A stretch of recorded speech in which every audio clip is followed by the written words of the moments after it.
Happy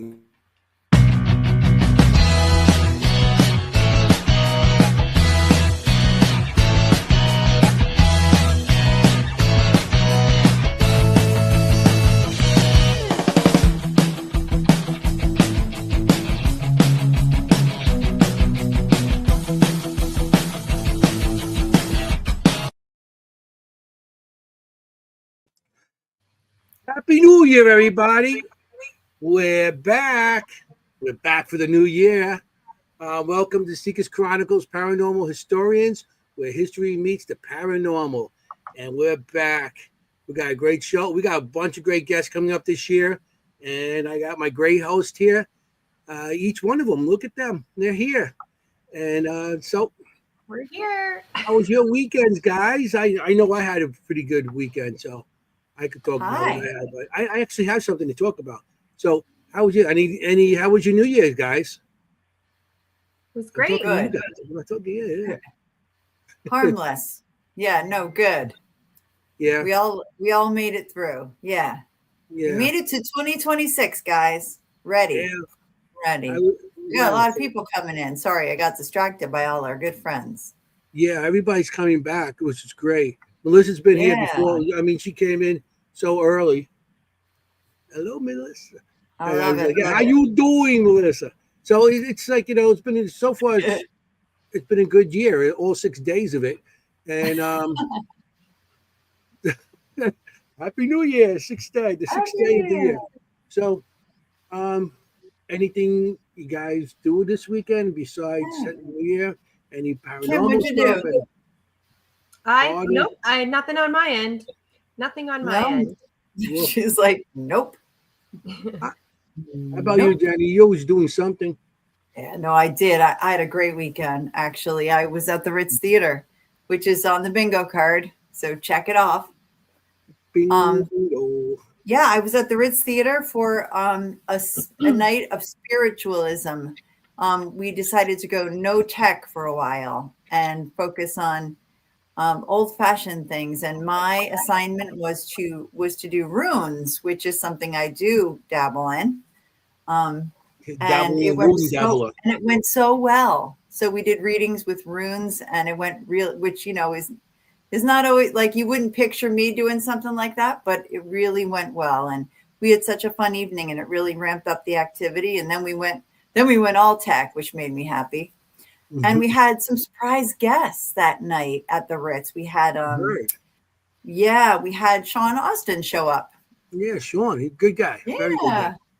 That was great. And we had some lovely other guests as well. The Coca Tylos were there from 222. Yeah. And yeah, we had really good friends, good people, and it went very well. So good investigation. That's awesome. Happy to hear that. It was a great idea to combine like the old and the new. Yeah, that's very good idea. It went well too. Yeah. Thanks for asking. Sunday night, I ended up on the 2-year anniversary live show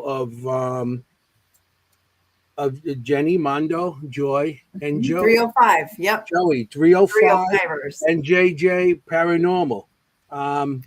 They had their anniversary on their show, and it was an awesome show. It's called Spooked Coast to Coast, and I was on. I went on. They had a thing in the audience saying anybody wants to come on, so I went on. And it's a different show than what we have. We talk about food. They do food challenge and everything else. They talk paranormal food, kind of like what we do, but we had the history in there, and it was an interesting show, and I had a good time with it. But besides that, I ended up going to Cypress Hill Cemetery. I went Do tell. I went to different graves. I mean, Jackie Robinson, the baseball player. I went to his grave and stuff. I didn't do any EVPs. I'm just scouting it out, and I know the cemetery because I grew up in that cemetery pretty much. One of the cemeteries I used to investigate, and I went to Jackie Robinson's grave, and Mae West. I couldn't get into her. She's in a Big Abbey, so it was interesting. The history of that cemetery. There's a tree planted by President Garfield that's still growing there, and they got a big monument. That. Yeah, that's that was amazing. From the president, And then also the father of the American embalming. He's one of the first. Oh, the father of embalming. Yeah, So if you tuned into our Dr. last Thomas episode, Holmes or something like that. yeah, And it has so much history in that cemetery. Besides, the paranormal, because the Foxes is buried in that same cemetery. right. But I didn't go to Speaking that. of spiritualism, yeah. Yeah, it was like 28 degrees, and I was about to get on the car and climb a hill to go see them. So it was interesting. It was very cool. So I had a pretty good weekend, and I got to go and see my, go visit my old cemetery. It was very interesting. I was happy for you. Yeah, I didn't get to investigate, but I got to see, and there's so much more in that cemetery, which it was open since 1848. There's Civil War people in there. It's really great. So in the future, I'm going to start going back there and posting stuff of the different parts of the graves and stuff. I'll probably even get to Harry Houdini's grave eventually, and some of the other graves like like the old wise guys' graves in St. John Cemetery. Oh, the wise guys. You got to bring pictures. You got to show pictures. Definitely, people would love it. So Adam is paying attention. Points for Adam. He wasn't embalmed. That's no, he correct. wasn't. The doctor did all his embalming from what was it? I wrote it down. He started in 1861, his first embalming, and he was all the Civil War soldiers and stuff. And then he made a practice after he left. But when he died, he said that he didn't want to be embalmed. He wanted to be buried naturally. No, don't put nothing in him. Put no chemicals in me, but I made money off it. Interesting. Yeah, he didn't want it. So what's that saying? He knew something that everybody else didn't know. Well, there's also this new natural fertilizing human stuff. I don't know if you've seen this. Yeah. Almost like composting yourself. Yes. And then you give your family your compost. Yeah. And then they can plant it or place it or keep it, I guess, anywhere they want. I guess you really become worm bait then. You can start growing tomatoes or something from it. It's very tomato with your face on it. Grass. Grass, Anthony. You can grow some grass with me. Yeah, we'll grow grass for Jennie so she can eat it. That's what I'm going to do. I'm going to get it. I bet she'll make very good grass.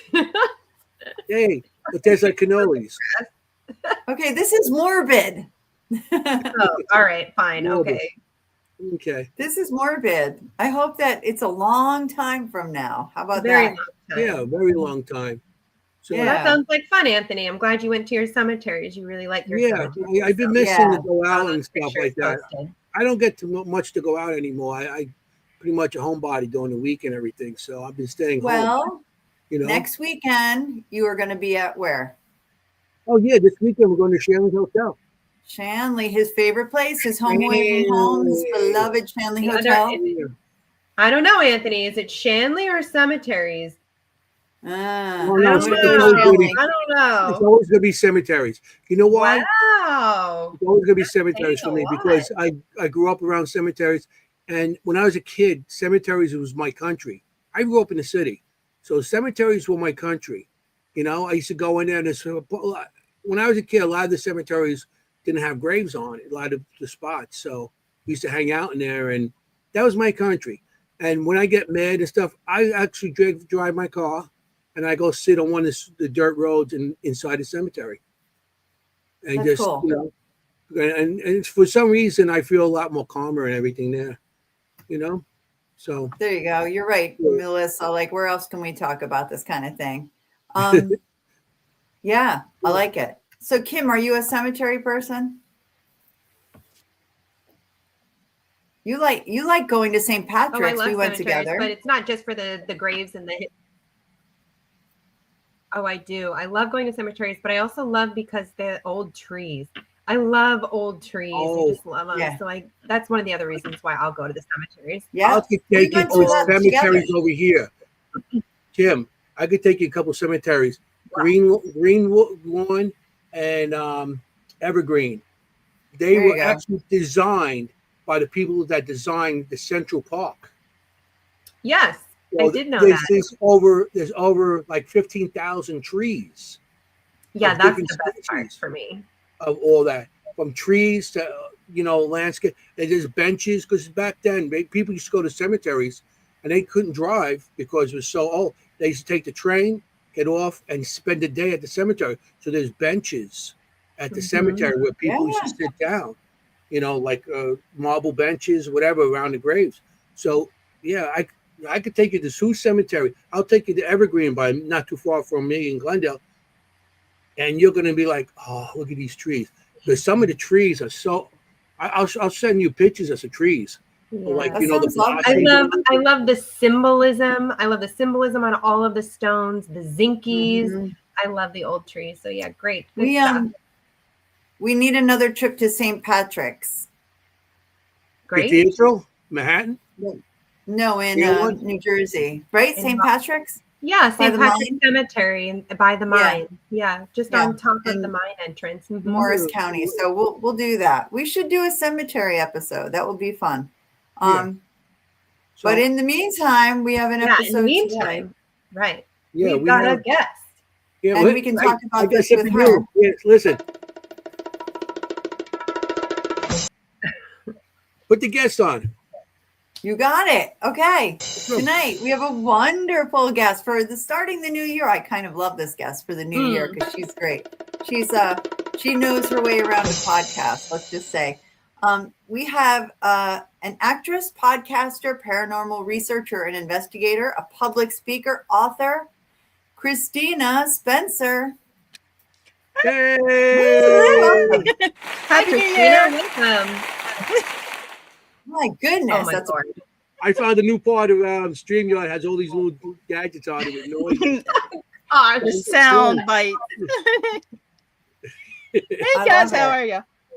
Good. So we should tell you right off the bat that we do have a drinking game on this show.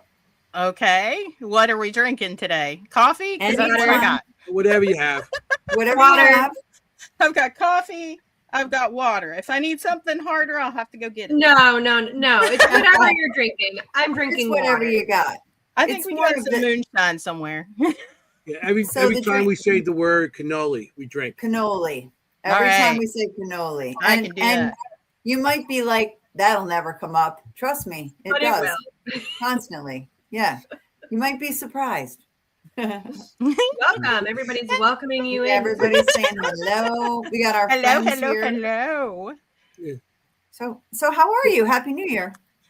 Good. It's been like a rocket start of the year, but it's good. I do. It's all good. I have it under control. The world is not on fire yet.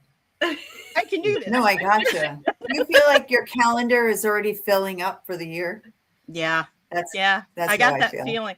And I plan to hopefully do a lot this year. So it's a good thing. But then I'm like, right. Everybody all at once. I don't know. Anxiety. Yeah. It's a thing. Right. And it's hard to say no, right? Like, exactly. Hey, do you want to go to so-and-so? And you're like, oh, yeah. It's for me, it's not so much that. It's I'm always afraid that I'm not going to live up to people's expectations. That's just my issue. Honest, I love that. I got the same thing, so I know what you're saying. Yeah, it's hard. And it's there are people in the world that aren't genuine, and I'm discovering that really quickly. It was a hard lesson to learn, but you start to kind of figure out who has your best interests at heart and who doesn't very quickly. And I'm navigating that because I'm new to the whole public paranormal scene. So specifically in the paranormal field, you mean? Yeah. Podcasting, everybody that I've been involved with podcasting or being on their podcast or them being on have been fabulous, absolutely wonderful. But in the paranormal, it's kind of, I don't know. I got thrown in the deep water pretty quickly last year. So I'm still learning how to navigate and how to kind of still be me and not lose who I am in the mix too. So staying true to my, integrity and standing my ground when I need to. But that's what you got to do. And you got to watch out because there's a lot of people that will use you. And then once they get to they think they're next level over you, and then you don't exist no more. And tell you, there's a lot of people that use you in this field. I've been doing it a long time. So I've been stepped on by many people, and I've been let them step on and then go on to the next person. Yeah. You do you. You do you. If nobody wants to go and be with you or hang out, just you do you. Just be true to yourself. Yeah, I agree. I've been doing that forever, being true to myself with the paranormal. And I see people that are so many people out there right now that think they're producers and film people and well, yeah, like with and you get that podcasters and stuff like that, book authors and everybody's an author nowadays. I know people got into the field like a year ago and they're writing books about it. You just got in the field. So just be you. If you know what you've got to do, just stay true to yourself, because there's nobody in this field that's really going to be 100% in your back. Right. Unless you got these two ladies on your side. I was going to say. Yeah, I've known Jennie for quite a while. I met you, Anthony, at MainCon, and Kimm, I don't think we've met in person yet. But... Yeah, so this is really nice. So since we haven't met, and maybe some people haven't met you in our audience as well, Christina, you want to tell us a little bit about yourself? How you got into the paranormal, or how you landed up here? How I kind of I grabbed her arm behind the back. You're going to be on my podcast. Pretty much, yeah. It's okay. He made a bet. He's like, yeah, you're going to be on. Sure. Like, everybody tells me they don't have a calendar on them. I see. And then he come over. He says, these are the dates I have. Pick one. I carry this with me. All my dates in here. His composition book. Yep. And he's like, and we'll find out. We'll have a bet on whether you show up or not. Like, God. She showed up. I said, "Hey, you want to?" And she goes, "Well, you got to be on mine then." I said, "Okay, we'll switch dates." He made you an offer you couldn't refuse. There you go. Yeah, he turned into that mob boss real quick. It's yeah. He does that. We want something. Yeah, I got kind of thrown in because I kind of got signed his contract. Yeah, because I was hanging out with Adam, who's my agent, and we were like side by side. And when Adam's on course going, "Hey, you got to meet her. Come here." I love it. But yeah, I'm high energy. And like I said, I got kind of thrown in the deep end last year because I was somebody had to step out of the paranormal panel last year at MainCon, and Adam's like, "Hey, I know you want to do more public speaking. You want to come?" I'm like, "Sure." So I showed up at Maine and got to meet all you wonderful folks in person. But I think I've known Jennie a long time online. Yeah, because a lot of what I did was like more research and helping families, and like I was the go-to around my area if somebody was having a problem. I was the weirdo that people came to. They're like, "Look, I think there's something weird with my house. Can you tell me if it's something scary?" Or do you know? Because I even had people that were like all the way out in Colorado and Utah that got a hold of me and it's like, "Hey, I have this issue. Can you help me?" Well, I can't go out to Utah. So I would try to find a group that was local that could go out and help them and kind of stay in the loop and make sure like it wasn't, they were treated well. Right. But how I got into it is probably since I was a kid, because my first experience was when I was 8 years old after my grandfather died. And I probably did before, because we had this really weird mirror in the house that I grew up in, because my parents are from Chicago. At least my mom's from Chicago. My dad lived there for a while. He's West Virginia native. And I grew up in the panhandle of West Virginia in the Appalachian Mountains. That little through Maryland and Virginia. So I was raised with all the Appalachian folk tales. You don't whistle in the woods. You don't call people's names. You know, you close your curtains at night. If somebody knocks in the middle of the night, you're not expecting a guest. No, they didn't. If you hear your name called in the woods, no, you didn't. You can look at the trees, but don't look too hard into the trees because you might see something look back. Like that was stuff like the old folks would talk about. And you just learn, like, and because you'll feel it. Like if you're in the forest, like deep in the forest hiking. Oh yeah. If you're someplace that you'll feel unwelcome, it'll get very quiet. And there's always animal noises in the woods. If you ever hear a forest go silent on you, get the heck out of there, because there's something there because animals know predators. So if there's anything out of the ordinary, you listen to them animals and stay on the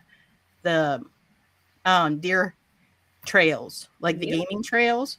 Don't wander off the trails. Christina. This is so yes.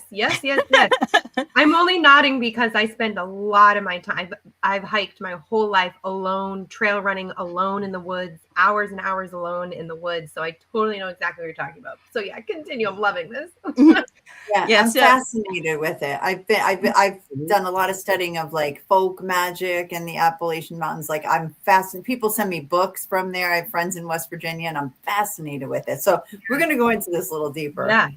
Yeah, because it's a melting pot of folks when it comes to the originators of West Virginia. My family goes back to according to my genealogy, some of the first settlers of like Kentucky, Virginia, which eventually became West Virginia.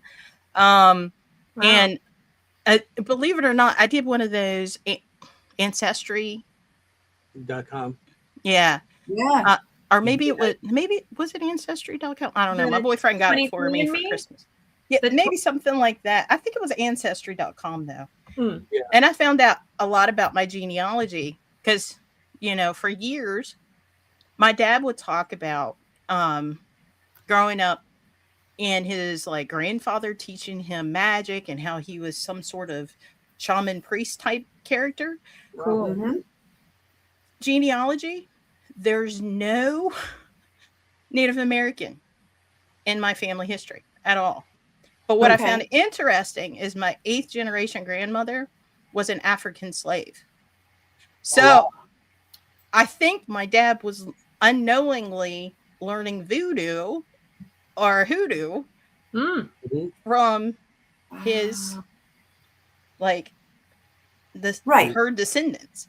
Yeah, because that's the only thing that makes sense. Because some of the stuff he would talk about, when it comes to like fire and like some of the rituals and stuff. Now that I'm an adult and kind of am into more of that stuff, like but he's passed away years ago, so I can't ask him now. But what nationality your family? What country your family come? I'm more or less like a human mutt, but most of my location, like I'm like 4% African. I'm Nordic, like up like Greenland, Iceland, Nordic, like where the Vikings are from, European. So see her shirt? Yeah. See her shirt? From Netherlands. That's where she's from. If you can't tell, like I have very I know. I just said like I found out in my DNA thing, the ancestry thing, that I was like Swedish, which we didn't know, but we found out that my great grandfather was adopted from Sweden. So because we were like, where did the Swedish come from? But I know you're all going to fall over from that shock. Like I'm like 6 feet tall, blonde, like blonde, blue eyes. Right. Swedish. Fall over from the shock. You were like this. I had Swedish fish before. What are you, Anthony? Well, Siciliana. But I do have a grandmother that was born in Budapest. There, see? My father's mother. That's cool. And I have some Irish too. I forgot Irish and Scottish. Oh yeah, with the hair. Loving it. But and the sunscreen. You gotta load up on the sunscreen. Talk about, I don't use sunscreen. I use umbrellas. What do you mean? Like the sun sees me and it's like, burn. You are now a rotisserie chicken. Same. It's like same. What's that? I think you need an umbrella. I think I smell some flesh or something going on. Oh yeah, I do. I walk around. If I have to be out in the sun, I'll walk around with an umbrella because Like literally, I don't burn, like I don't tan, my freckles merge. That's about it. Like They love merge, it, yeah. Jennie Freckles. just goes up in the flames when she's in the sun too long. I do. Yeah. But I wear SPF 100 all year. I spend a lot of money on sunscreen. I have a budget. you guys were talking about cemeteries. Yeah. Anthony, if you ever make it up here, there's a cemetery in the next town over where I live in Romney, West Virginia. It's a very small town, but it's a fascinating cemetery. And I want to go up and possibly do a video one day on it. It's called Indian Mound Cemetery, Romney, West Virginia. And what makes it interesting is a couple of pieces. The first one being that the oldest cemetery in West Virginia, when they had to exhume some of the bodies to move part of that cemetery, went into that cemetery. One of the people that they transferred was George Washington's uncle, and he was entombed there for a while, and then now he's in Arlington. So they moved him on to Arlington. Another thing is if Someone you've has ever seen it online. Someone 305, our friends Jennie and Mondo, they said they've seen that online. I'm just surprised. Like, that's pretty cool. I didn't mean to interrupt you. Yeah, it's a very small cemetery, but it also was a fort at one time. And the reason they call it Indian Mound Cemetery is there's an actual Indian burial mound inside the cemetery. And they don't know how old it actually is, but they think it at least dates to where the Moundsville Mounds. Moundsville Penitentiary? Yeah. Well, there's the penitentiary, but there's it's the reason that they call the place Moundsville because they have those mount huge, in front of it. Yes, yeah, they have these huge burial mounds, and there's a whole legend about giants and things. But that the mound that's in Indian Mound Cemetery in Romney is dated about the same time. And there possibly could be a correlation on the same people. I think there's ley lines go through that one. Maybe it's a part of ley lines. Because maybe. Because I know when I went there, I've been to Mountsville a couple of times, the prison there. And I've been talking about because you walk across the street on this, and there's this mount. There's a big mount. Yeah, there's the haunted jail too. Sorry. But the legend also I'll said get to that they moved the one. There was one where the cemetery is. I mean, where they moved one where the penitentiary is, and that's why they think it's so haunted, because they think that was built on top of a couple of those mounds. Jeez.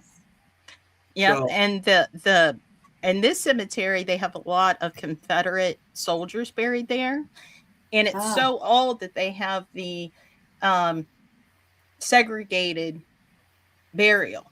So not now, but back in the day there was two different, that they had the African American cemetery, which was lower, which they called the Negro cemetery, and it was really low. And you can tell a huge difference when you go into the cemetery, because if you go into the African American cemetery, there's basically no markers.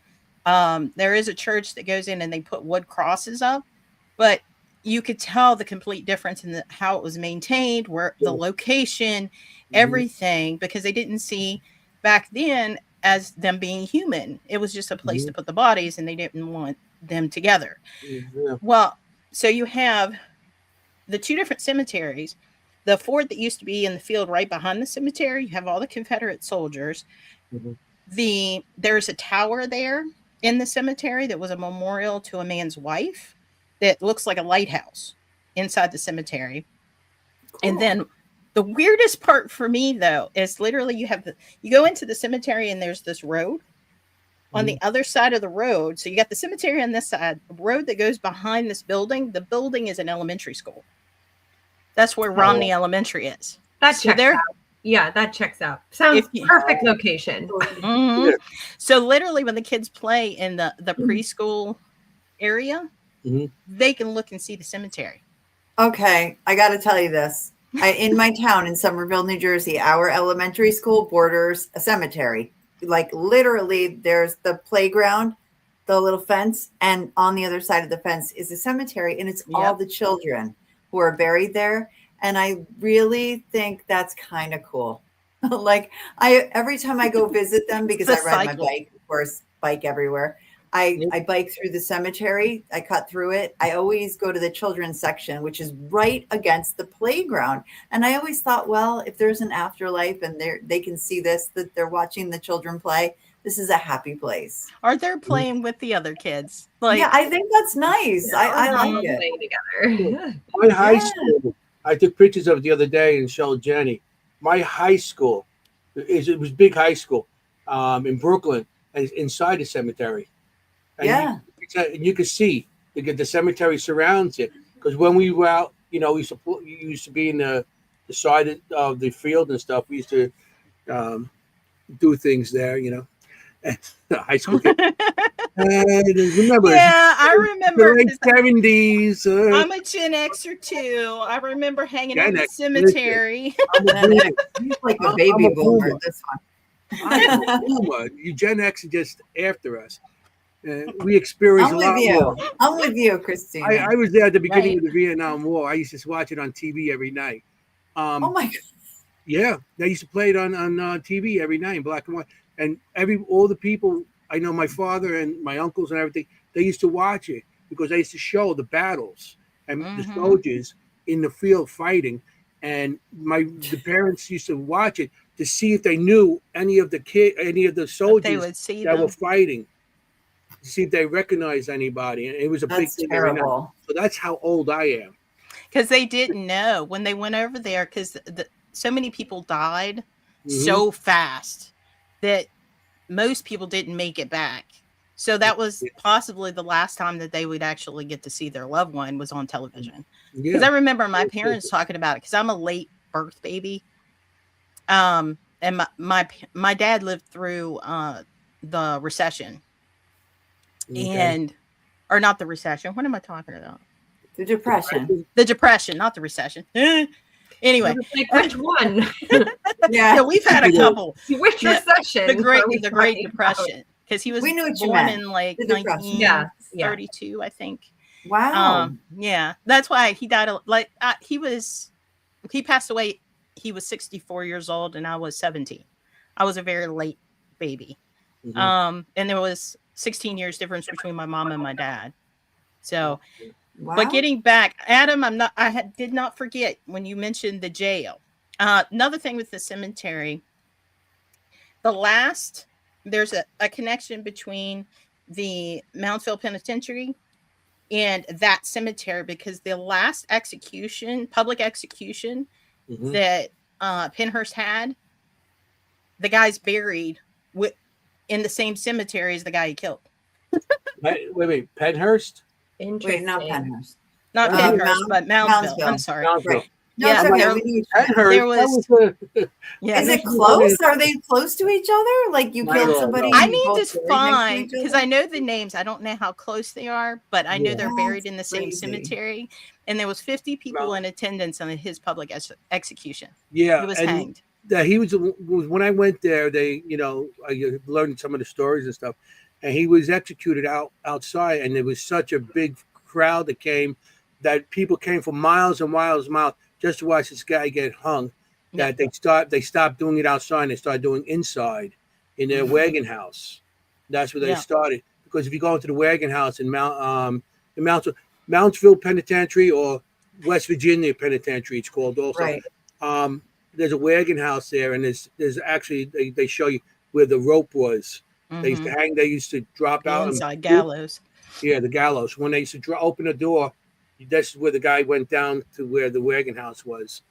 So because if you leave the cemetery, you go down Main Street and you make left on the right side there, and now it's like part of the old court, because there's the courthouse, and then there's where the sheriff's department is, and then they have the Parks and Rec. Where the Parks and Rec building used to be the old jail. And that's where the warden was murdered, that's in the cemetery that the guy was executed. Wow. He lived there. Well, they say it's the warden. There's been different stories about it. But basically, the guy got loose or came back. He had a whole list of people he was going to take out. and this guy was the first one on his list. So, Okay. Wow. yeah. That's interesting. So Yeah, where are we talking about again? What town? West Virginia. It's Romney, West Virginia. Romney, West Virginia. Crazy. And you're from, and you live in Romney, West Virginia, Christine? I live right outside of Romney in a smaller town. Okay. I live literally in a small cabin. It's me, my boyfriend, his brother, his fiance, and we have 5 cats, 3 dogs, and 2 goats. And we all live in a cabin in the middle of the woods. That sounds like a movie. Did you say goats? I love it. Having experiences in West Virginia, you were having experiences with the paranormal. Is that how you got into it? Well, yeah, because going back, see, ADHD, I bounce around. That's why Adam likes it so much, because we have the same type of hyperactive energy. We feed off each other really bad, believe it or not. Matter of fact, Adam was on a couple weeks ago. I'm supposed to be on his podcast Thursday. Oh, yeah. That's why I said Adam in there. I'm hitting the year running, man. But like the first experience that I actually remember, it's like I said, I was 8 years old. My grandfather had leukemia, and he was in the hospital, and we went up to visit him, and I was scared. I was terrified to go in the room because he had all kinds of tubes and stuff. And I didn't go in. And I went home that night. And we were kind of like, my mom was drained. She went to bed. Like, I played a little bit. I went to bed. Okay. I was reading ADHD. Anyway, we all went to bed. And it was early hours of the morning. Something woke me up. And I could, my grandfather smoked big fat cigars. I've got one here. Well, this one's not one of his. This is actually Sig's dad gave me this one. I love cigars. I love cigars. I'm a weirdo like that. Yeah, I like it. But get together one day. We'll have a cigar. Okay. All right. Sounds good. I'll bring the moonshine. You bring the cigars. We're all good. And I'll bring cannoli. I think I'll go down for a trip to go down there for investigation. Just have cigars. Have cigars and moonshine. I love it. It's a party. We just planned a party on the podcast. That's a first. Paranormal party. Everybody, West Virginia, we'll give you a date. Cigars and moonshine. I love it. And maybe some cannoli. You're all invited. Everyone's invited. And I woke up. Something woke me up in the middle of the night. The lights were off. I could smell my grandfather's cigar smoke because it was a very distinctive smell. And it just smelled like him. It smelled like cigar smoke mixed with Old Spice aftershave, like a combo. And I could feel like a weight on the bed, like somebody sitting down beside me. Yeah. And I felt like a touch. I don't know if he kissed my cheek or touched me or whatever. And then he got up and left, stood up, and he was gone. Yeah. And I burst into tears because I'm 8. And I didn't see him in the hospital. And that really devastated me after that because I knew.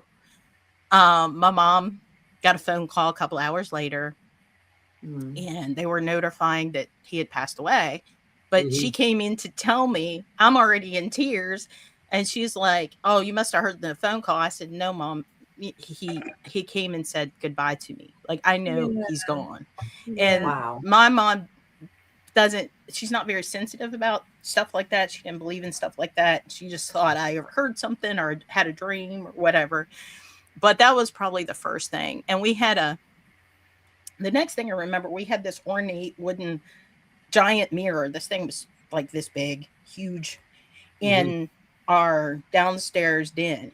And supposedly when my dad was courting my mother, and I don't know whatever happened to this mirror, unfortunately, because my mom, after my dad died, she lost the house and that was in the house. We don't know what happened to it. But supposedly Dad got that mirror from Al Capone's uncle's house at some point, like a yard sale or wait, what? Yeah. This is so cool. Wait, why have uncles come up twice so far? Kim's like, Kimm's I like, didn't even know back it George up. Washington had an uncle, but I'm glad I know that now. I know. feel like Well, I know he was a everything about man. George He was Al Washington. Capone's uncle. You You don't know, mess around Al on this show. But yeah, like supposedly he got it from one of Al Capone's uncle or cousin or relative. I think it was an uncle. That's crazy. And it was one of those old mirrors, like it was glass on top of like almost polished metal in a way. Like if you scratched really hard on the back, you could actually, if you wanted to, probably scratch through the mirror part. That's crazy. It was weird. But when I was a kid, we had like you walk through our front door and there was like a landing and they had 3 steps that goes into the den. And this was like concrete block because that's where the fireplace was. And then you would go, there were stairs to go upstairs, or there was this 3 steps to go into the where the kitchen and the other bedrooms were. But in that den, on the far wall was that mirror. And there would be times I'd be playing because me being a kid, I would use that as my stage, and I would walk across because it would like line up with the fireplace stoop. Sure. So I'd walk back and forth and I would do my little, play mermaids or whatever I was doing. Mm.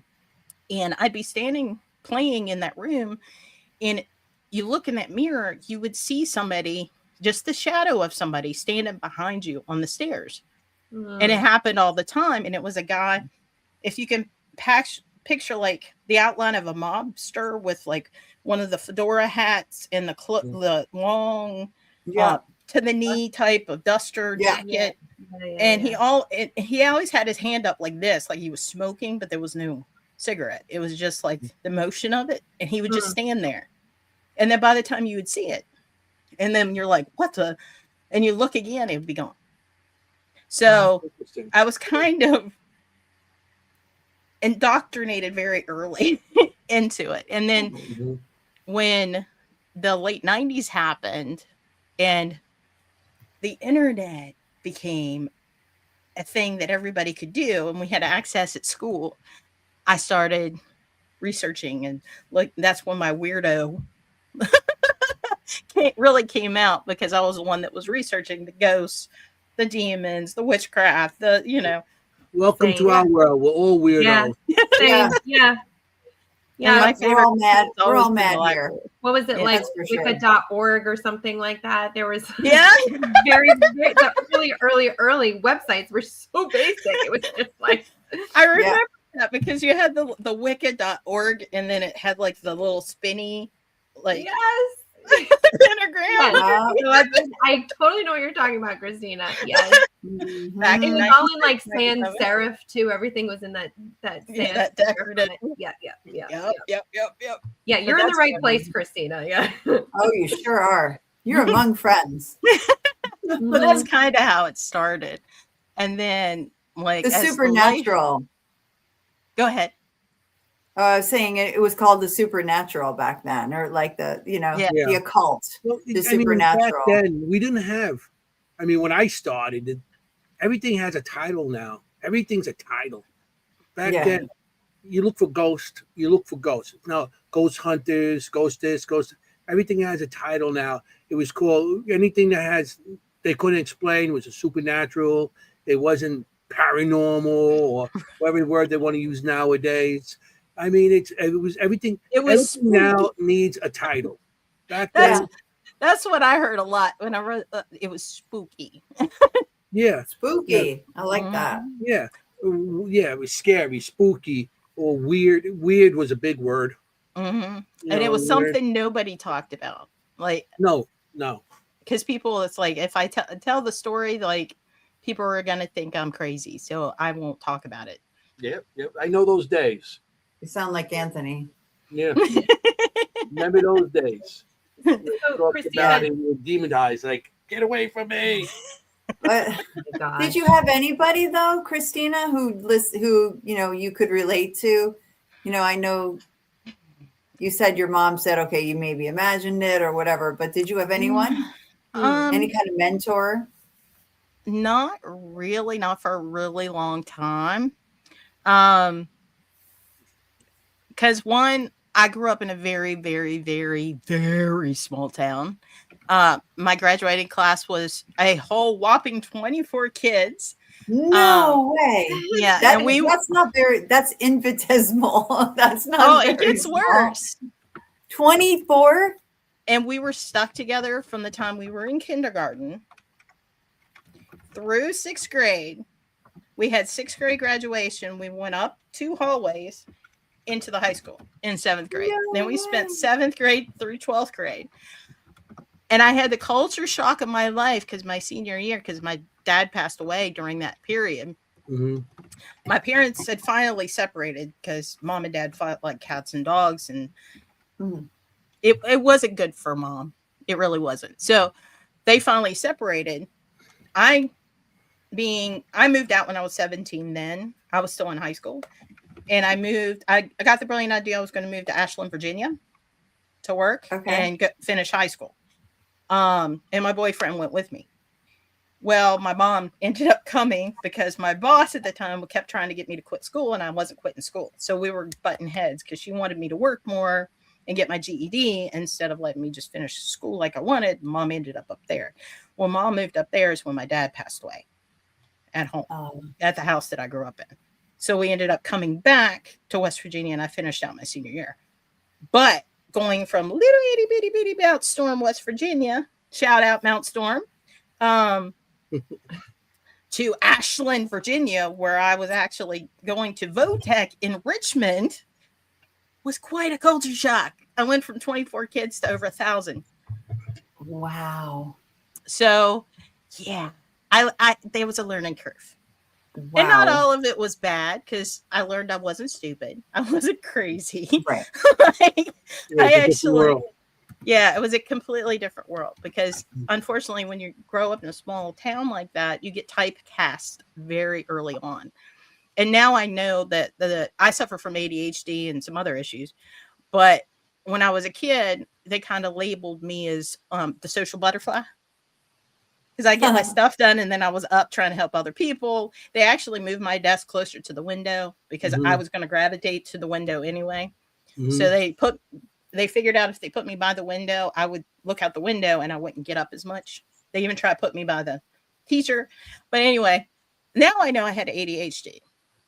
And being typecast as someone that had a little bit of difficulty when you were younger, unfortunately labeled me as not very smart, which I discovered when I got out of high school or when I went to Ashland, that I was actually very smart compared to my peers, but I wasn't able to express it in the small school like I could in a bigger school.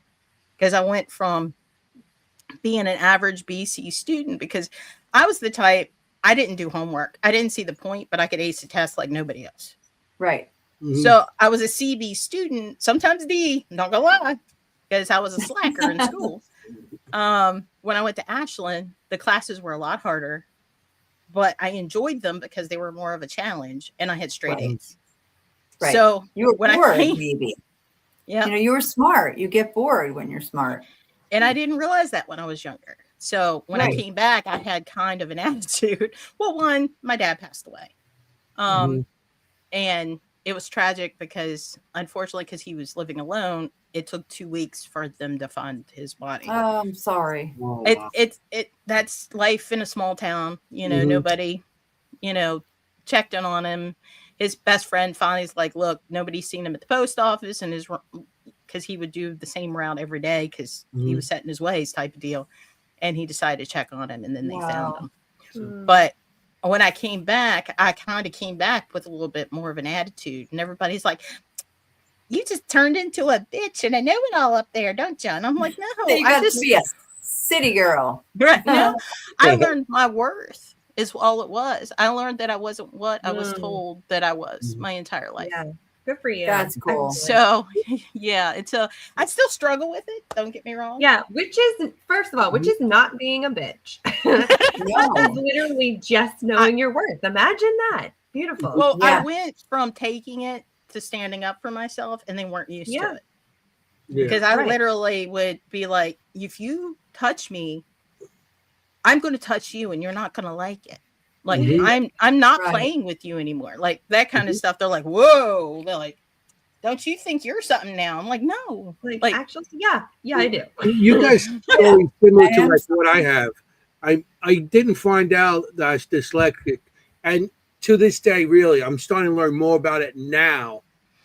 But I found out when I went to college, and I was having a hard time, and my English teacher says, "Why don't you get checked for dyslexia?" So I go to this doctor. He does all these tests on me, and he goes, "Oh, you're not dyslexic. You're just uneducated." Yeah. Oh, yeah, no, he That's didn't. what he told me. I don't think that's right. Yeah. And I'm like, I'm 26 years old. I was like, okay. Well, so I knew I had Who something. says that? It was the time. That was the doctors back then. That was in the 80s.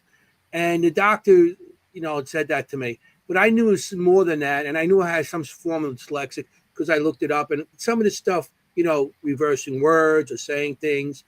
Not to now. And I'm finding stuff out now. And I looked into it more. And I mean, it sounds funny, but I learned a lot of stuff on internet. There's a doctor that actually talks about dyslexia and all this stuff. And I'm like, I went through that my whole life. I didn't even know that I was doing a part of it. Right. Like that's me. And everybody treats me like a stunad, And even now, even the words I pronounce, and so there are certain words I can't say and all that stuff. And, some people look at me like, hey, what's wrong with that guy? No. But it's not that. I mean, I took an IQ test and I did pretty well on it. And I believe you.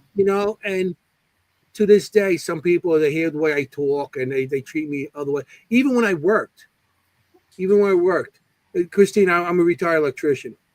Everybody in the audience knows that by now.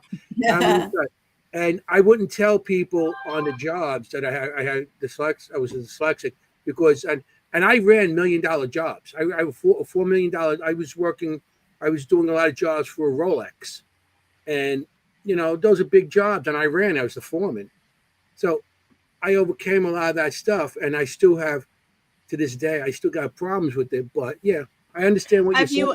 Have you ever tried different colored? Because my daughter's got dyslexia, and we discovered when she was in school.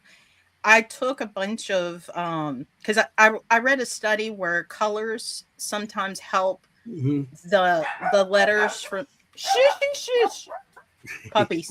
Don't worry, we're animal people. We're very animal friendly here. Kimm's a Because veterinarian. you might get a cat eruption. The goats might break in. We don't know. I live in I hope chaos. the goats come in. Definitely We know when the goats come in, it's a first on the show. But we have all kinds of animals. Like I said, Kimm's a veterinarian, so we're very animal friendly. Well, these are I foster kittens, so they're like all over. Have you ever seen a Nigerian dwarf? Heck yeah. They're adorable. Yeah, we have two. Well, I don't. And troublemakers. Yes. It's like having a toddler full time. Yeah. All the time. Because you hear, like, I want a video just one day of Bill, who is my boyfriend's brother, and Jethro P. Coltrane, which is the one goat, because it sounds like a freaking kid. Because you're like, get it out of your mouth. Stop that. Where are you at? Get out of there. No, you can't go in there. What are you eating now? Like, and they talk back. And no, they're hilarious. Yeah. They're great. They're very entertaining. Yeah. Oh my gosh. gosh. Yeah, I'm gonna put that into the universe. I hope a goat interruption happens, but okay. Oh, I agree. I'm loving a goat. I'm loving that. Haunted goats. Otherwise, Christina, you were talking about the colors. What were you going to say about the colors? Oh, they're in bed. Yeah. They've been put to bed for the night, so they're bedding by. Maybe next time. Maybe next time. What were you saying? Sorry. You were bringing up something about the colors for dyslexia? Oh, sorry. ADHD. But what we did, I read a study back. It's up to you if you want to bring him in. That's fine for a second. But I read a study where they were kind of messing with those 3D glasses back in the day. Oh yeah. And reading, so that certain colors kind of affect how the letters move. So what I did is I went and got some of those page dividers with the tabs that were clear, that had the different colors. and I would have Maya's my oldest, and I would have her read, and then if she started to see the letters to change colors, and we discovered certain colors reduce that, and then if she changed the colors, sometimes it would stop it, and she can keep reading. She's an avid reader, believe it or not. Wow. That's amazing. Even with dyslexia. Wow, that is amazing. Good for you for putting that together. That's why I became an electrician, because I can't read. That's all we do is colors. Mm-hmm. No, I'm just kidding. No, it's all color. I have a 2-year electronics diploma, so I understand the colors. Yeah. Nice. Electronics is, and there's a lot more colors with the electronics than with basic wire and stuff. Oh, I hated memorizing resistor colors. Oh my God, did I hate that. I used to wire a lot of the control work and stuff like that for panels and everything, and and it's very, the very small wires, and gotta go. So. And I can tell you, we had a question. I want to. Oh, sorry. Back. Kimm answered it, but what? Oh, I think we gotta go. Hold on. I love it. Oh my God. Gotta go. I know Kimm is like, yes. This is the best show yet. I love goats. You said I love goats. I like chickens and goats. This is the first goat on air. On air for us. I know for us. There was a dog about. Oh my Lord. We gotta go. Now that's the real goat. Hi, buddy. That's definitely Coltrane. He's like, I don't want to be on there. Don't. He's like, you're in West Virginia when. Ruby. That's awesome. What? Ruby's not gonna let me pick her up. She's not. She's more. That is amazing. Don't you get off my bed. Well, thank you for that. Yeah, Kimm's all excited now. You are all welcome. There you go. That's the first goat we ever had on the show. On my bed. That's the real goat. That's not a. No, that's a real great goat. Old. That's not a spirit goat. That's a real goat. That's a real goat. That's cool. Let me pick you up. Hold on. That is super cool. And we got, I love it.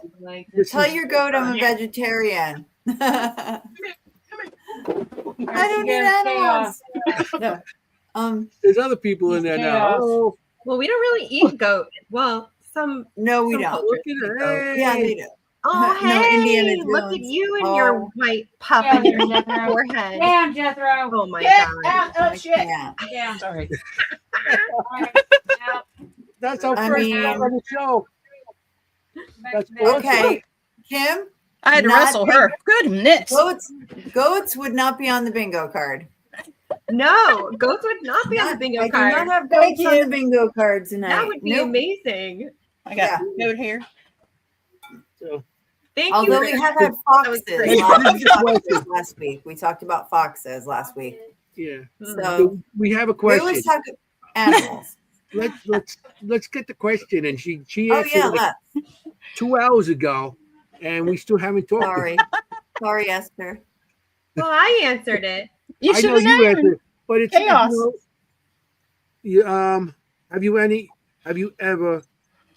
Have any of you ever had spirits follow you home or wake up in the middle of the night? I know I had stuff follow me home, and I still had stuff follow me home. But Anthony's got like a whole couch full of spirits that watch Yeah, TV with yeah. him. Yeah, he likes it when they come I've been home doing with him. so long. Yeah. Like He's I like, said, get in a the lot of cab. people- I've been doing so long that when things follow me home, I say, "Come on, join me, welcome." And some people say, "Oh, that's what you shouldn't do," Have a but cannoli. I always find they don't stay. They don't stay long. Cannoli. You know. Yep, know. yep. He's like, have a cannoli. So, and we Too woke up in funny. the middle of the night. Yes, like I said, I've been doing so long that things wake me up all the time. But now, not as much as years ago when I first started this. So, you How know. about you, Christina? Have you been awakened by a spirit? Well, I told you about my first experience. Yeah, So that was the Right. first experience time. when she was young. Yes. Oh, I could tell you some stories, man. Because I lived Please. in Shenandoah Valley of Virginia, Oh. which there's a lot of Confederate Union back and forth in that Yeah. area. And I worked for a place it's called in Millwood, Millwood, Virginia. It was called Carter Hall.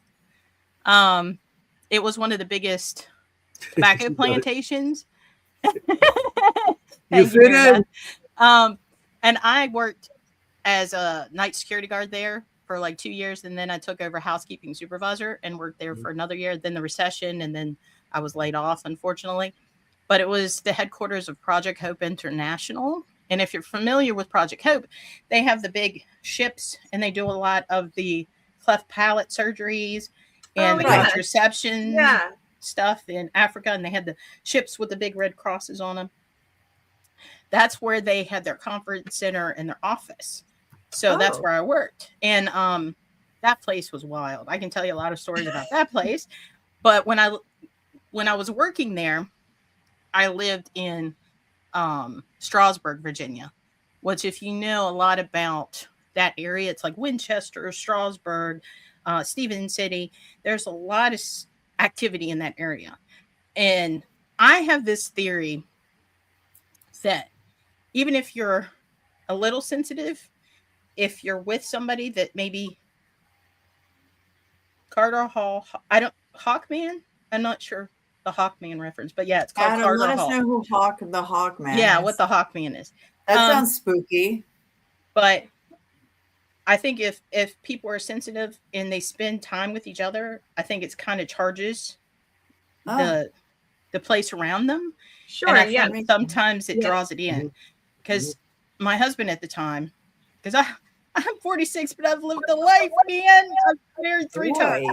So the second husband who passed away, we were living in Virginia, and he was sensitive too. We had all kinds of stuff. My kids can tell you stories about Jimmy, which was this little boy that was in our apartment. He came and visit the kid. I had a video. I don't know if you back in the 90s, there was a TV show about Gettysburg, and there was a guy, his name was Rusty Edmondson, and he was a reenactment specialist, and he helped with the Gettysburg movie. He had a paranormal investigating team called Virginia Independent Paranormal Society, and that was the first paranormal group I ever worked with, the one and only I've ever worked with. And I learned a lot from him in the short amount of time I got to spend with him, unfortunately. But getting back to what I was saying, I had a video of my son, well, my daughter now, but that's a whole other thing. My daughter, sorry, Catherine. She sitting in her bed talking to nobody. And then the recording, you hear a voice go, shh, like they're going to hear you. And it was plain as day. And unfortunately, I had EVP. I had a weird phone call that my answering machine picked up 2 weeks before my husband passed away. In it, it was a strange woman, and it was staticky, and I couldn't hear. And I'm like, hello, can you hear me? And it sounds like she said, you're running out of time. And I didn't understand what was going on until like 2 weeks later, and he died suddenly. I am with Mary. First of all, I'm so sorry. That's terrible. It happened, 20 years ago. I know, but still, and that's so shocking. And when I knew Rusty, I gave him these things so he could see them. But unfortunately, he had severe diabetes. He ended up in the hospital, and then he passed away. And I don't know whatever happened to these tapes and audio recordings, unfortunately. But so I've had interesting concept, like the whole concept of like an omen, or like Kimm can speak to that a little bit better. I was as you were talking about this, was his had his mother passed already? No, his mother's still alive. I don't know how, but she's still alive. It felt to me almost like a motherly figure. Maybe it could have been, I don't know if your mother's passed, but a motherly figure that was like, I don't know. It felt very motherly. I don't know. Like a welcome, or an angel or something like that, like a motherly caretaker kind of feel. She had a very Southern accent. To me, like, she had a thick accent, but it was weird. It was a weird, like, I've had a lot of weirdness in my life. So that's why I said it's always been a part of my life. That's incredible. I could tell you story after story of experiences I've personally had where, like, my boyfriend, we've been together for 9 years. He's had a couple weird things because it's just the nature. If you're around me for too long, weird stuff happens. It just does. So he's had a couple weird things, but nothing like he would concrete say it was paranormal. But that's my husband too. No, absolutely no experiences whatsoever. But since being with me, there's been a few little things, but he really is not a person who relates to it at all. Yeah, my wife. That's why I hang with these guys. These guys. But he's my anchor though, because when I was with Brian, the guy that he's the father of two of my kids that passed away, he was sensitive. And I think the combination of us would draw, because we had issues all the time. Like light bulbs being blown, things coming on when they shouldn't come on. And then you're talking about like the weird, like Jimmy was one. He used to like to play peekaboo around corners. He was a little boy. And that's who we think used to talk to my kids at night, because you would hear them just and jibber jabber and having a good conversation with somebody. And they would talk about Jimmy all the time, because that's what the kids called him, was Jimmy. And would scare the bejesus out of you if you were naked in the shower, and next thing you know, you see fingers and a face around the curtain. Yeah, let's not. You could be here, Jimmy, but like, you don't need to do that. And he used to love feet. Like if you were out of the blanket, like you had your feet out of the blanket, you know how the we call it the West Virginia air conditioning system, where you just have the 1 foot out of the blanket trying to cool off. He would grab it and it would feel like ice, and he liked to pull on the blanket. He would lay there and after my second husband died and I met my third husband, there was a time I was working security, but I was working at Apple Blossom Mall in Winchester at the time. He literally called me from work. He's like, "You have to come home." And I'm like, "Why?" He's like, "It's gotten weird. I can't deal with it." He didn't believe in any of it either. But he said he was in the kitchen. He said he straight up was doing dishes in the kitchen, and it felt like somebody right on his ass cheek. Wow. He's like, "I don't know if it was your ex-husband." I said, his personality, I could see him doing it. Oh my goodness. But it also could have been Jimmy. And then we also had the Hat Man there, who we had to have a showdown because I was tired of his crap. Yeah. Because he was scaring everybody and he was feeding off the energy. Mm-hmm. And when you have kids, you can't have that. Yeah. So the mama bear comes out a little bit. You're like, you got to put the boundaries down, Christina, right? Like you got to set, Kimm's big on that. Like set the boundary. Yeah, right? Like Kimm says, you're not going to come in my home. Kimm has like a strict no in my home policy. Like her. She's like, nope. Yeah, especially if you got kids. Yeah, I had to get rid of him, and I cleansed the house, and I opened all the doors and did the whole thing, salt and the rosemary and the pine needles. I did the whole thing. Yep. Because it just got too bad. But I have a theory about shadow men, which most people, because people lump the shadow person phenomenon as one thing, and I don't think it's one thing. I think there's a lot of different ones that people, because you have just the plain like unresponsive looping shadow man, you have the intelligent that notices you. The hat mans aren't good. And when you're talking about hat men, you have different hat men. You have the top hat men. You have like the wide brimmed hat men. You have the fedora hat men. So there's different hat men. And then there's a category that I'd like to refer to as watchers that people sometimes talk about, where it's an entity that kind of shows up as like a dark omened.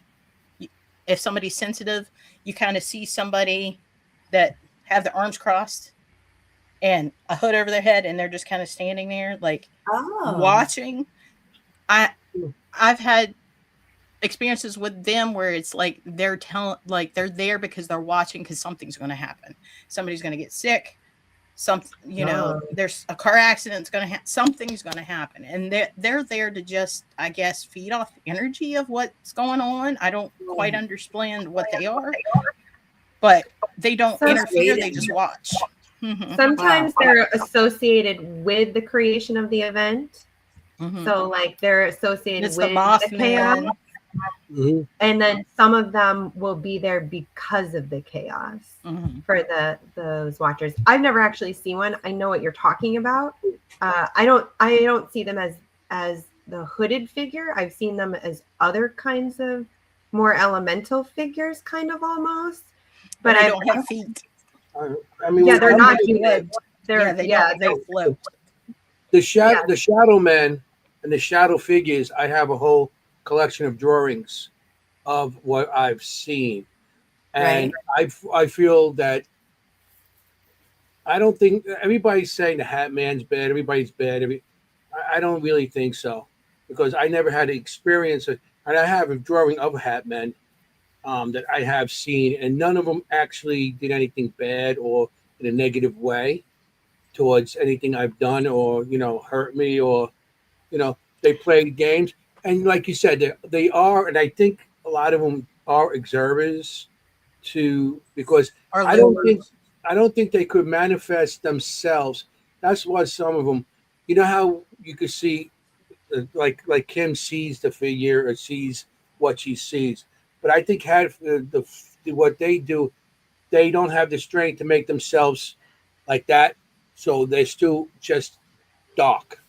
They just can't give themselves a form because they're not strong enough. Because not everywhere you see hat people. I mean, I've been in dark locations, pitch black, and seen figures, shadows move, and they're darker than what the area is. Sure. So I've seen that many a times. Like I said, I seen them in Trans Allegheny. I seen a couple there, and how it just they're there. I mean, pitch black area. I'm not talking about with sun coming in. Anything. Pitch black, middle of the night, by yourself. The only figure I see is what's on my 2-inch night vision camera. Right. The LED screen. That's all I can see. And a lot of times I just shut that, shut that and just videotape. And you still see. That gives you. I can still see them. So I mean, everybody gives everything a bad rap. Right. Well, I think not everything is a demon. I think demon is you're like that depending on where they're taking energy from. So are they and just because they're taking energy from the surroundings doesn't mean they're evil. I mean, it's because it appears to our eyes are so limited in what they can actually perceive. I mean, exactly. Cameras that's the one thing. Like I always use the example of a prism, because we all see light all the time, but you don't realize that there's a whole spectrum that we don't see. Oh yeah. And a prism itself is only a small spectrum of light that can be seen with natural light. There's this much to this much of light, and we're just talking about light spectrum. We're not talking about frequency of sound. We're not talking about ultraviolet and like the different degrees of light. And there's other senses that we all have this very limited box that we get to see.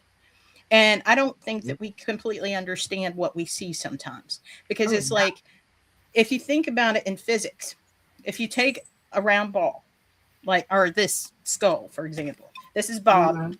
Okay. Hey, Bob. And if you take Bob and you're passing them, if there's two dimension people living in their 2-dimension world, and you're sticking Bob in there, it's going to look like this little piece, and then it's going to get bigger, and then you might see maybe some teeth, and then it's going to get bigger and bigger and bigger and bigger, and then you might see like this part is just like a weird shape, and then eventually it'll go away, because you see it two-dimension people are going to see it in slices. Okay. We see things in 3-dimensional, so we see this in all directions. What's to say if elementals or other things are 4th-dimensional beings, we would not be able to comprehend what we're seeing physically, because our brains and our eyes are not set up to see a 4-dimensional being. We can't comprehend it. Right. So when people are seeing like weird shapes and mists and light anomalies, who's to say what those are actually? Right. I have a because question there's so about much we two can't see. more. Oh, I'm sorry. Go ahead. I think sometimes I I was get a just little gonna say, delay. Mary And I Beth, interrupt I do people. watch Mr. Ballin. I Oh, do, you do? whatever. Yeah. Oh, somebody asking about Mr. Ballin. I love Mr. Ballin. He's fun. Who's Yeah. that? I don't know who it is. Who is that? He's a podcaster that does shows weird things with Well, Mr. Ballin he's a YouTuber and he does videos like Mhm. places people have shouldn't have went, but they did anyway. He Oh. does 411. He does cryptid. He does spooky stories. He does a whole Like a broad spectrum. storyteller? Yeah, Does he's it very as a good. video? He's a very good Okay. storyteller. You gotta Nice. watch. Okay. He's on YouTube. Cool. Okay. Does he have long hair? No. He did. No. And he had a Okay. pack and a ponytail and he wore a hat think and I've flannel seen all the one. time. Okay. Yeah. So Yeah. Matt, I have a question about, you were talking about categories, right? So Mhm. what about things like we call them, like people call them creepers, right? Or things like that we see that I've seen with Anthony, like peekers, I call them. Yeah. You know, the Yeah. peekers and the creepers. Like there's so many categories of things. What do you Well, think and- about those? Well, it shows a certain degree of intelligence because they're able to they notice your existence. So there's a little bit of that, hey, like there's somebody there. Like I can see them. Can they see me? I know what you're talking about, the crawlers, because I forget what is it Waverly that has the wall crawler? Yeah. Yeah, I think. Waverly does. Yeah, I've they seen have the one. wall I seen crawler one ones. in Trans-Allegheny. Yeah. Yeah, that's another one that they have like the Yeah, dark and I actually shadows. drew the picture of what I've seen there too. Looks like a lizard. And you're That not one he's on. Like frog hands and feet. I think you brought that to MainCon. I think I saw that one. Yes, I had I it think on you showed it to me. Yes. on the what do you call it? Looks like a salamander. Display. On my display, I did have that up. Because I remember noticing that one. And it's also, you're not taking into account the different types of eyes, because you have shadows that have no eyes, where you see no discernible features. Then you have black eyes. Then you have yellow eyes. Then you have red eyes, and some of them have white eyes. Do the eye color mean anything? Like there's so much about like the shadow person phenomenon that's fascinating that we just don't understand. Yeah. So, yeah. And I think some of it is just residual, and I think it's time playing over and over and over, and they either don't realize they're dead, or maybe we're peaking, because space and time are funky things, and there are some theories that maybe paranormal is some sort of like time slip, where there's theories that past, present, and future all exist in the same space. We're just unaware of it because we're living in our little bubble of reality. And every once in a while, though, they bleed together and you see like a peak of the past or the future. And you may not understand it because it's not in tune with your actual reality. Because you get into Mandela effects and all that kind of stuff too. Right. And I always like to say, is it time that's slipping, or is it actually your awareness that's slipping? Because I think it's actually your awareness that's slipping. I agree with you. And I think it's us, not the time that's slipping. Yeah. I think it's all happening all the time. I mean, there is crosses, and I do get that. There's places and times where it's more likely to cross, like a big celebration on a day. Yeah, it's thinner because it's more imprinted in that time. So it's easier for us to become aware of it because the energy is more potent in that time. But yeah, I could go on for days on that. But yeah, I agree, Christina. I agree. So I'm always fascinated with that. And I'm fascinated. I think, Jenny, you were talking about like old school things, because people laugh at me sometimes because I have, of course, I've got dowsing rods and a pendulum because everybody usually has that. But also I carry a pinwheel, one of those things on the stick, you go and it spins.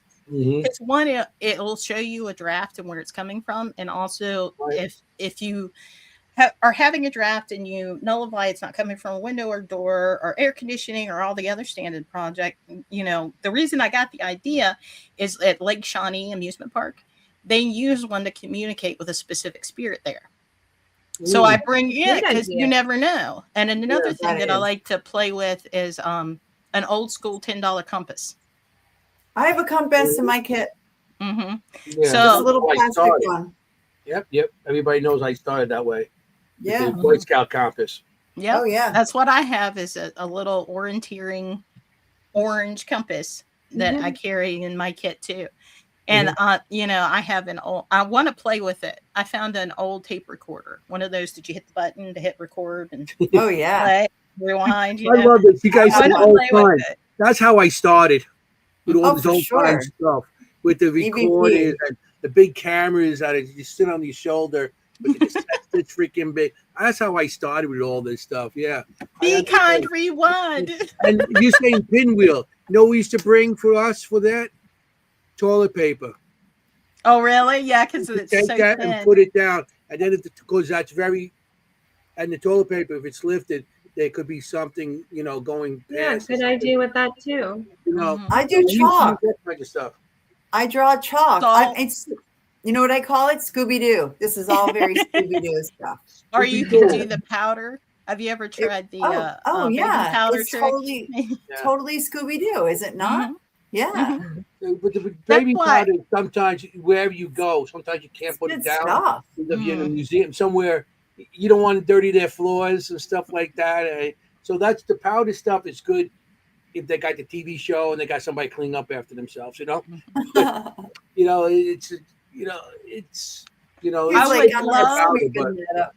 I would love to play, like have a place where I could just do experiments. Because I'd love to play with smoke and lasers too. I think that's an untapped thing that people don't do, is using a fogger in a room and then shooting lasers through the fog, because you can visually see it on camera whether that laser stops or not. Well, we've had a guest who brought video doing that. Bill Helms. He has done it, and he brought on our show. He brought video of that with the guest. What we used to do with that before the lasers became popular, we used to put the fog out with the what do you call it? The strobe light. The strobe light. Oh yeah. Oh, that would make me nauseous. Oh my god. Yeah. Well, at the end of the night, everybody like, but it's a party. That's what we used to do, the strobe light, because the lasers in 2004, 5, 6, that's when they started getting popular. But before that, they didn't really. We used the smoke machines were big back in the 80s with strobe lights. Yeah. So that's a lot of the stuff we use with strobe lights and the smoke machines, strobe lights, and stuff like that. Did you ever see anything with it? Sometimes you would see shadows, but back then I was more skeptic. Well, I'm skeptic now, but back then you really had to look into it, because sometimes with the strobe light going, because you had to go into the fog and everything. Yeah. So it could be something, So it was disorienting. It would, yeah. So you weren't sure. We have a laser grid. Yeah. It's not as good as a laser grid, because you got that strobe going boom, boom, boom, boom, boom, boom, and it messes with your eyes. Yeah. Let's mess with your eyes, and then you got that time period in between the seconds, whatever, nanoseconds, where in between, but you still got that doom between. And you have that shadow effect too with your eyes, because your eyes will trace the light. Right. It does affect your lights, like you said. So every time I got something, because a lot of times you're watching that, then you walk away and you got like these, when spots, the spots in your eyes, you're walking away, it's like. You know what those spots are? When you get dizzy and you see the swimmers on your eyes? Yeah. They're actually eye mites. They're actually microscopic bugs that live in your eyeball permanently. Oh, good. That explains a lot. Sorry, worthless trivia. I'm good at the that. Blood pressure is low, and so your eye retina has like pretty fine-tuned blood pressure, like pretty fine-tuned small. I just want to wish before Thank you. 305. I want to wish you guys had 2-year anniversary on the podcast. You and JJ Paranormal. Their podcast is on Sunday nights. Yes, it's so good. And I had a good time. I was on the show the other night, and I just want to wish you guys a happy, New Year again. And the show was. We love you. Mwah. Okay. Good night. Some people have to sleep early. Yeah. I'm retired. I don't have to get up tomorrow. So Yeah, he's I'm an old. insomnia person. I don't sleep at night, and then I want to try to you sleep and me during the both. day. You can always Yeah, message I'm up me in all the night middle of the too, night. But yeah, I've had lots of and I think part of it's my ADHD. My brain runs fast all the time. I can't turn mine off. Yep, and that's same. And that's how I started the podcast, was because I would info dump on people that really don't want to hear it. Because I'm going to research it anyway. Somebody would tell me like, hey, have you heard of, the Delhi Sapphire, or have you heard about, the cursed rocking chair or whatever? And I'll be like, no, I haven't. Let me go see. And then I would end up researching all this information. And I was like, I'm going to info dump. Why not info dump to where people want to see it if they're interested in it? Like maybe they would, I love it. So that's why I started the YouTube, because originally it was just educational videos about haunted objects, weird stories, haunted locations, ghost stories. I did some West Virginia ghost tales. And that's how, and I started doing, the original podcast I did was through the Riff Radio Network. I did the Haunted Tales from the Old Rocking Chair. I was the voice for that. And I got burnt out real quick because I was doing it once a week, but I don't like to take credit for things that aren't mine. So even though I was using stories from Reddit, I went through all the extra steps to contact the author, to get their permission, to find out if they wanted to stay anonymous or whether they wanted their name posted with it. So that all took time, and then having to edit everything because I'm a perfectionist, and the sound dubbing and everything because I'd have background music and sound and all this stuff. Yeah, and trying to do that for a week every week. Yeah. Oh, no way. I got burned Once out. a week? No way. Yeah. So I stepped away from that. And then I didn't do anything. And then I started my own YouTube channel, The Horror History and Hunting YouTube. And now I do 2 podcasts on top of that. So which you invited me to be on February 4th. Yep. He's supposed to be on February 4th. Which is going to be a blast. Tune in. What day? Yeah. February 4th. The regular podcast is on Wednesday nights at 9:30. That's the interview. Promoted for the next day for you. Yep. Yes, we're gonna be on. There you go. We're gonna promote it. Oh, he's a great guest. He's a great guest. Yeah, I love Anthony. He can tell stories all day and night. Absolutely. And I'm a big talker. I can talk about anything. Oh yeah. And Anthony, I just realized Anthony's going to be on Paranormal Night Shift. It's on tonight. It's on tonight. It's on tonight. It's on tonight. What episode are you on? Like 13 or something? I'm on the final episode. Nice. Episode 13, Haunted Union Hall, I believe it's called. Yeah. So yeah, that's pretty cool. Awesome. Paranormal. So yeah. On what channel? I don't know. Everybody keeps texting me. What episode is Anthony on? Well, I'm like, why don't you text Anthony? It's probably on Netflix. I imagine. Yeah. No, actually, I think you're right. It's on Netflix. I think it is on Netflix. But Netflix, yeah, there's like this whole now too? message thread. Which episode is Anthony on? I'm like, why don't you just put Anthony in the thread? Google it. People are talking. All right, so Christina, people are talking food. So now I got to get to my weekly question. Okay. My weekly question is, what is your go-to snack in an investigation? For me, go-to snack. Let me think. Yeah. What do you bring? What can you not live without on an investigation? Peanut M&Ms. Ooh, peanut that's a good one. I can't live without peanut M&Ms. This is what I've been eating all night. Okay. Roasted peanuts. Nice. I've been eating chocolate-covered almonds all night, so this is like a theme. Yeah, it's either peanut M&Ms or Reese's Pieces is usually my go-tos for movies and investigations and trips or gummies. Gummies of any. I am a gummy candy. It's bad. I have a problem. I have a problem for sure. I have a problem. It comes and it never leaves. I just gosh! Look at them guns, and gummy I can fly away. I bring the meat sticks. You know the jerky sticks. Like Slim Jim, Slim Jim. I bring those type of things. Sorry. I've been bringing them, and also I get laughed at because of it. Like on some of the stuff, I get these these little squeeze things with applesauce, Mott's applesauce. I used Oh, to like get it's those for my toddler grandkids stuff. all the Yeah, time. you seen it Yeah, last year. yeah. Jennie, you seen it last year at I'm sure. Gettysburg. I I've bought them. seen them. I bring Yeah, the those with me. squeeze. The like They're squeeze good to applesauce. have, Mhm. you know, just to get something in you. Twist top. And I bring those. I've been bringing those with me lately. And of course, the Red Bull. Oh Red yeah. Bull is the main thing. I don't need energy drinks. Like No, this is no. just No, you don't see two. They distill energy Jennie, drinks and from me. I imagine how energy drinks. She sound like an auctioneer. yeah, because I talk fast naturally anyways. Oh, Yeah, that's can you right. imagine me? I'm like, let's go. Engaged. I love it. That's real. Oh yeah, like and Kimm likes to have meat too. Yeah. Yeah, I Like need. I like the jerky. beef jerky. Yeah, I like the beef jerky. I like have to jerky. have meat. Because West Virginia, we're all about our deer jerky.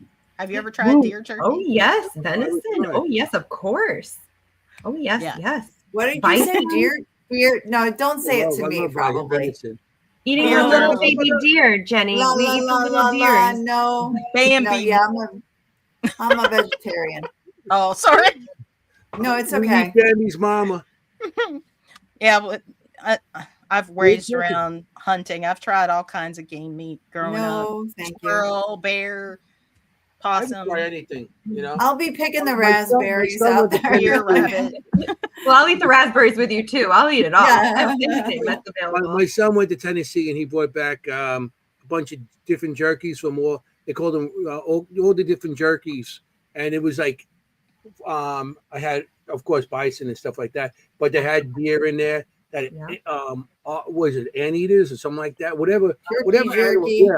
yeah, Alligator, Possum. probably. possum. Yeah, they have little alligator. Yeah.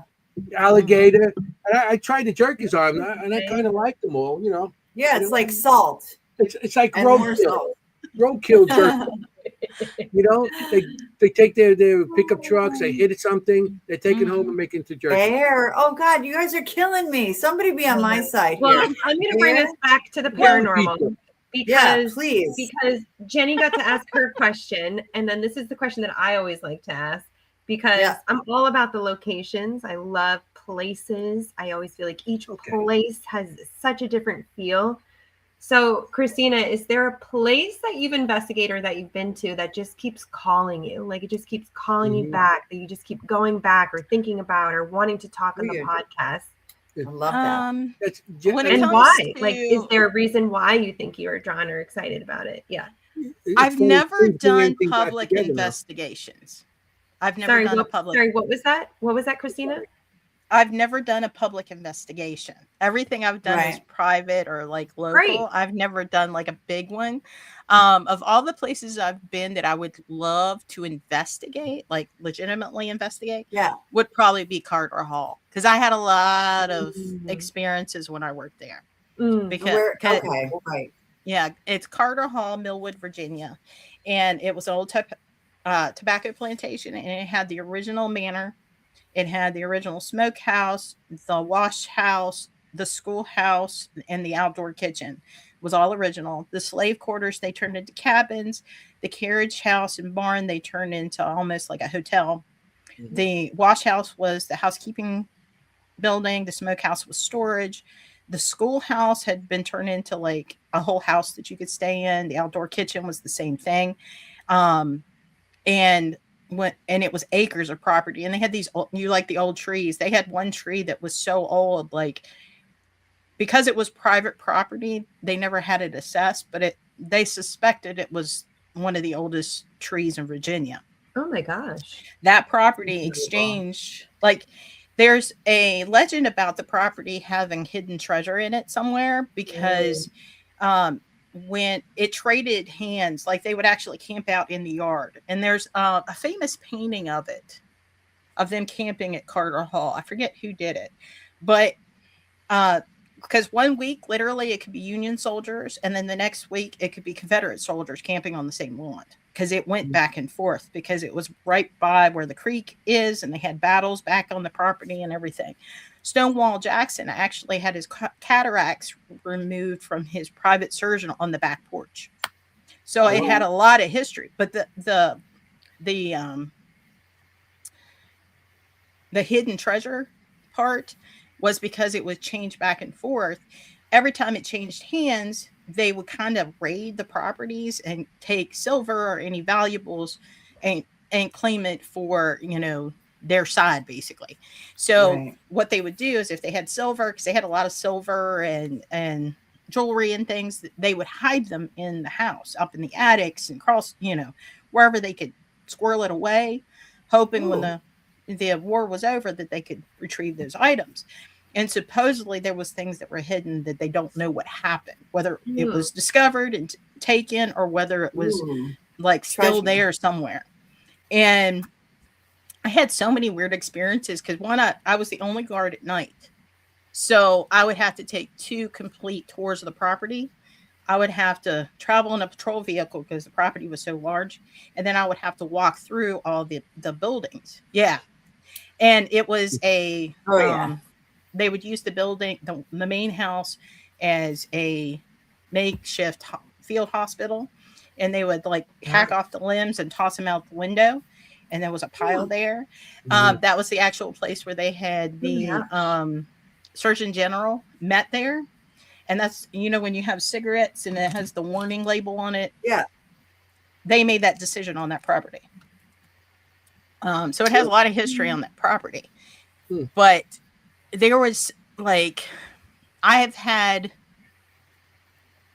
grown state police officers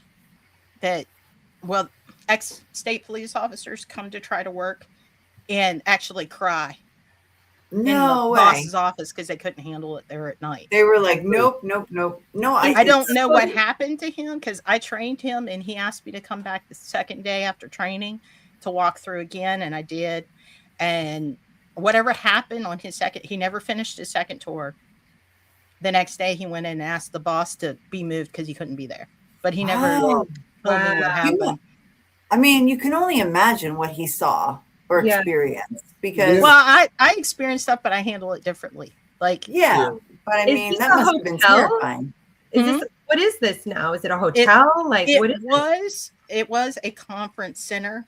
Center. And they had places there was the the Princess of Georgia, the country came. That was a big deal when I was there. They had this where ExxonMobil and BP and all these big people, they would meet there and have their meetings and the conferences there. A lot of big wigs. You'd have limos you'd have to escort and see into the room. And that was kind of my job at night too. But I would have to go through 2 tours by myself through the buildings, and it was motion censored, and you had to put in the code and have access and go through. And it got to the point. The watch key? Did you have to watch the watchman key? No, I didn't have a turnkey. Okay. I didn't have the turnkey. The code. The code would register when somebody entered that building and when they exited. So it kind of worked like a turnkey, but it was watchman code is. It's like night at the museum. You go, because I worked in a museum in the and you used to go from floor to floor, and you have to when you first enter the floor, you have to put your watchman key in. Shows you when you're on that floor, and then it shows you when you leave that floor. Yep. It's not even twist. It was like just a card that you swiped. Well, there's different ones. I've worked with some that are barcodes that you scan with a PDA. I had ones which were like a card that you touch. I've had, but this one was just the access code for the thing. Matter of fact, the place I worked in had the original. Remember the doll from The Exorcist that the head spun? Mm-hmm.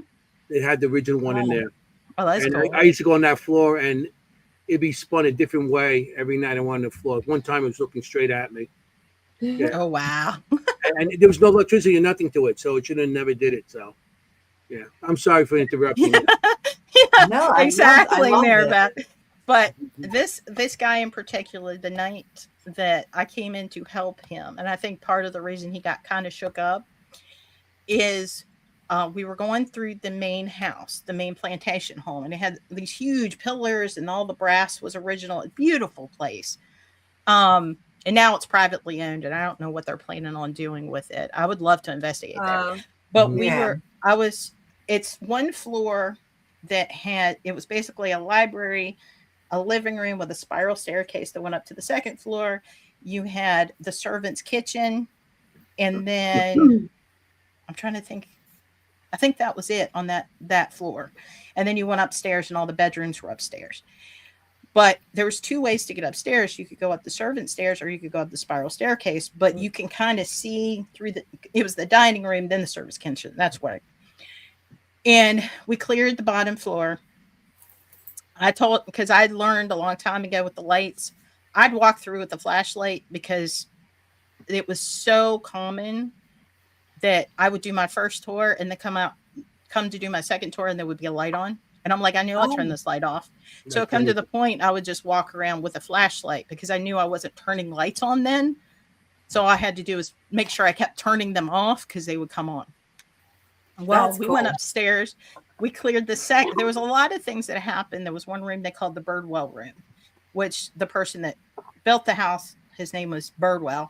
And that was his bedroom. And there was a lot of phenomena that would happen in that room. And we went up and we cleared the second floor. We went around to go back down the staircase. As we were going down the staircase, we heard a man and a woman talking upstairs. And the woman said something, and it wasn't in the vernacular of now. It was like the vernacular of way back when. And she was asking if they hired new staff. Ooh. She's like, did we hire new staff? Because her voice seems like she was confused with us being there. And he looked at me, his eyes got like this big. And he's like, did you hear that? And I'm like, before you say anything, what did you hear? Because I wanted to confirm what he heard compared to what I heard. So smart. So smart. So, and he told me it matched. And he's like, does that happen often? I'm like, you're not that often, but that they're not here to hurt you. Nothing's here to hurt you. That's cool. I like it. And we went out after this happened. We went downstairs, and then we had to go through the basement, which the basement was, for me, the most uncomfortable part of the building because there were certain areas where they actually still had anchors in the wall that they used to chain slaves to the wall for punishment. Oh God. And well, I can tell you another story about that. But anyway, we cleared the whole building. We go through the basement, which is like the spooky part. We do the code, we go out, and I'm showing them like how to do the perimeter check. Well, the motion sensor goes off in the outdoor kitchen building. So we go over there and the light's on inside. And protocol states we have, because we're unarmed at that property. So we have to wait for the police to arrive. And you get to know the law enforcement in a place like that because you're constantly, something's getting tripped. They're coming. They have to do their walkthrough. And it was so funny because he's like, hey, I'm like, hey, he's like, and the guy's like, this happens all the time. I'm like, more than you will realize. And he's like, you know the drill. You want to walk with me? I said, yeah, I'll walk with you. Walked in, cleared the building, turned the light off, reset the alarm system. We're outside. Our patrol vehicles behind the county law enforcement vehicle. And we were just standing there talking, to each other. And he's like, and then we're standing in front of this building, the small out, because it still had the fireplace and like where the oven would be and the old kitchen. And they had built like a new kitchen. And then there were bedrooms upstairs and there was a basement. And the slaves actually, some of them lived upstairs in that building. And that's where they cooked all the meals back in Civil War era. Upstairs above the kitchen. Yeah. Right. The kitchen staff would stay there. And then they had other cabins that were slave quarters down by the old barn that they turned into cabins people could stay at too. But and I could tell you stories about that too. But we were standing there talking, and kid you not, we were just joking about, that you'll get to know these guys because if something like this does happen, it's good that it happened when I was here because you would see the protocols and all that stuff. And we're standing there talking, the light comes on, motion sensor goes off. Oh my God. Yes. And then he looks at me, he's like, did that just happen? I'm like, yep. He said, and this will blow your mind. And cause I'm like, he's like, do you want to walk through? I said, well, we have to. Went back in. It's not like a switch where you could bump it. Right. It's a twist knob. Oh, Nice. no way. It's I a have click, one click. of those that you actually have to twist. Yeah. Nice. And it goes Yeah. click, click before you turn it on, and click, click and turn it off. And that's the one that would come on. So this all happened to this new guy in the second night. Yeah, of course he didn't Second come night. back. Oh my Yeah, God. of course he left in tears. Come And on. do you think the spirits were referencing him, that he was new? Like, Yeah, ooh, I think maybe there was something think so about too. him that was triggering. I don't know, because it was very Okay. active that night. And I don't know after I left what happened during his second tour, because something spooked the hell out of him. And he yeah, wouldn't talk more about than it. the first tour. Yep. Jeez. But I found out stuff about that property that I didn't know. I didn't know where they had the hotel kind of thing was the old carriage house. I had no idea. I was in there cleaning when I was housekeeping. And that's how I got to research the property and everything, because I was in there cleaning and I heard, like, it sounded like a horse neigh and like tack being moved. If you've ever been in a horse barn and people shuffling tack around in the kitchen bar area. And I'm like, what the heck was that? Because there's no, like, Horses? this is a large property and there was no horses anywhere around. I'm like, why am I hearing a horse? And I happened to ask somebody, I'm like, something weird happened to me, because I spent a lot of times in those buildings by myself. Mhm. And I'm like, would there be a reason that I'm hearing a horse in this building? They said, that's funny, because that used to be the old barn and carriage house. A horse. Oh, Oh, that Christine. makes sense. Yeah. I mean, that The, makes the sense. story But- you just gave about, you know, the spirit, you walking around with the spirit with that security guy. The show that I'm on, the Paranormal Night Shift, Mhm. you got to listen to that story. It's almost Yeah. similar. Tonight, 10 o'clock. Or no, 11 o'clock. I heard. Nice. 11 o'clock. 11 o'clock. I Do you just don't know the where show? it is. I'll find out. Because I was just, I'm like, where? I want to watch. I want to watch myself. You know what I'm saying? I've seen it.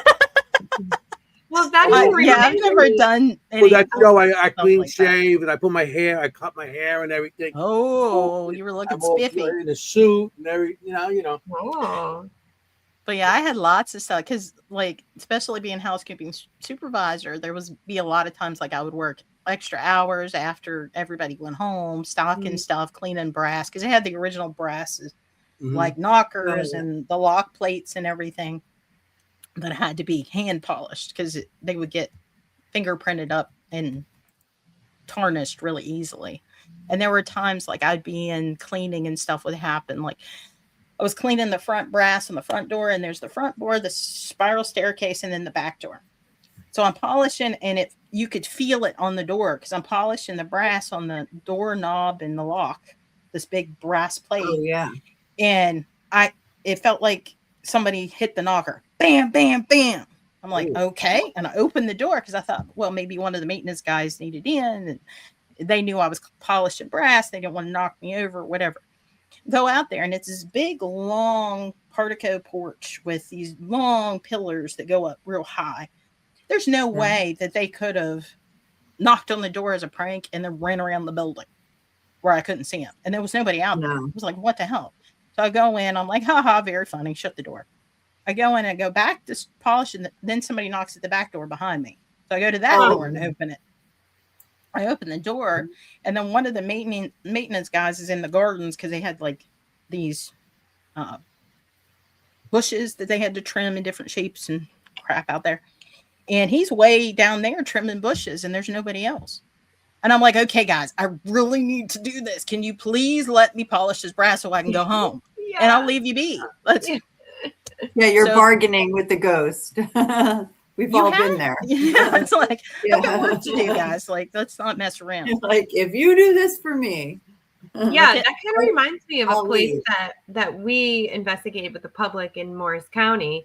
One of the locations there, they have a lot of situations like that. And same thing, they have to call the police. So they have like this very working relationship with the local police department because they're like, hey, lights on, gotta come in, and they go in, and it's just like a really routine. But yeah, that's crazy. That's amazing. And I had a lot of stuff. We have 10 minutes left. I just want to. Oh my gosh! Can you? Sorry, I talk a lot. Yeah, I mean we all do. Can you give us like where to find you, your podcast, I'll put it in the chat so people can watch that tomorrow. Yeah, the YouTube channel is called Horror History and Hauntings. It's the YouTube. I have a horror history and hauntings Facebook group. And I'm going to try this year to do educational on Monday. Wednesday, I do the regular interview podcast, which Anthony will be on February 4th.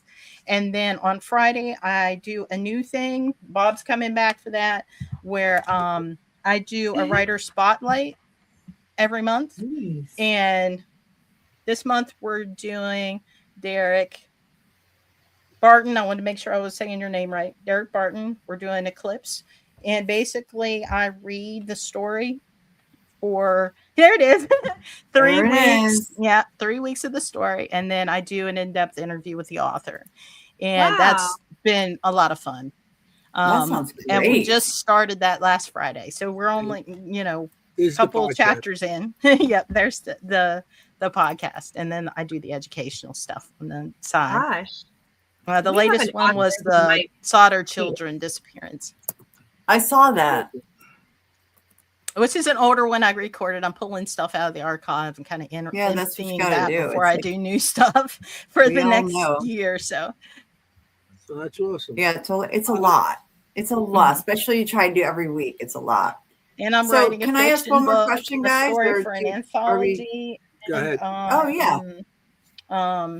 Yeah. I have 2 anthologies, short stories, and a fiction novel that I'm working on. Oh, that's what I was going to ask. Okay.